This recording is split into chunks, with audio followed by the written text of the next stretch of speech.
Azərbaycanda siyasi məhbus yoxdur. İnancılı olduğuna görə və ya siyasi baxışına görə bu məsələ Azərbaycan üçün ziddir. Səbinə Əliyeva, siz Azərbaycanın ombudsmanısınız, yoxsa reallığı gizlədən rəsmi pərdə? Avropada həbslərin sayına görə Azərbaycan Türkiyədən sonra ikincidir. Azərbaycanda hər 100 min sakinə 271 məhbus düşür.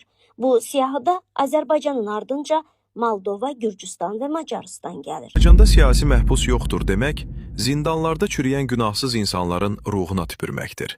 Sizin üçün siyasi məhbus anlayışı Azərbaycana zidd ola bilər.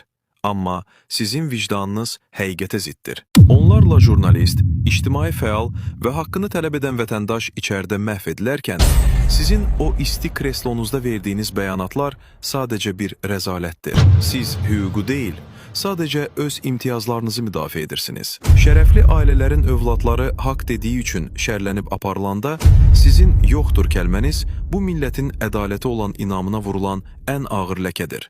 Sənin qazandığın o rəsmi rütbələr, susturulmuş insanların fəryadı üzərində qurulub. Siz xalqın səsi deyil, sistemin ən zəif və ən peşəkar nökərisiniz. Xanım Əliyeva, siz elə bilirsiniz ki, görməzdən gəlməklə həqiqət yox olur. Sizin bu fəaliyyətiniz tarixin arxivində rəsmi bir rəzalət kimi qalacaq.